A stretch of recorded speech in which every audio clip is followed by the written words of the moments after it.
મિત્રો, YouTube channel ખેડૂત ઉત્સવમાં આપનું સ્વાગત છે। આજે તારીખ 3 ફેબ્રુઆરી 2024 શનિવાર।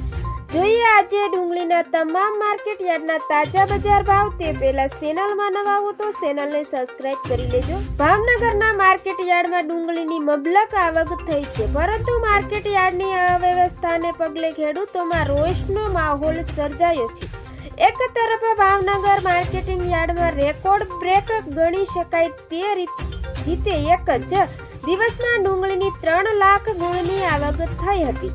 બીજી તરફ ડુંગળીના ભાવ તળિયે જઈ રહ્યા છે અને ખેડૂતોને ડુંગળી વેચવાની ઉતાવળ પણ હોય છે, પરંતુ આ પરિસ્થિતિ વચ્ચે માર્કેટિંગ યાર્ડ દ્વારા એક વિચિત્ર નિર્ણય લેવાતા ખેડૂતોની સ્થિતિ કફોડી બની હતી।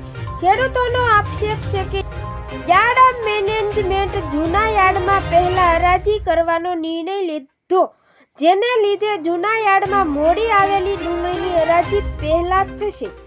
દિવસે ને દિવસે ડુંગળીના ભાવમાં સતત ઘટાડો થઈ રહ્યો છે, જેને લીધે ખેડૂતોને ડુંગળીમાં ભારે નુકસાન થઈ રહ્યું છે।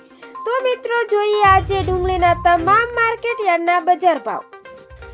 મહુવા 100 થી 273 રૂપિયા, ભાવનગર 120 થી 282 રૂપિયા, જેતપુર 41 થી 281 રૂપિયા, અમરેલી 100 થી 260 રૂપિયા, રાજકોટ 120 થી 235 રૂપિયા, ગોંડલ 51 થી 271 રૂપિયા, મોરબી 100 થી 300 રૂપિયા, અંકલેશ્વર 200 થી 350 રૂપિયા, જામનગર 50 થી 280 રૂપિયા, ડીસા 200 થી 350 રૂપિયા, સુરત 80 થી 420 રૂપિયા, વાસણા 160 થી 360 રૂપિયા। તો મિત્રો, ફરી મળીશું નવી અપડેટમાં। જોતા રહેજો ખેડૂત ઉત્સવ।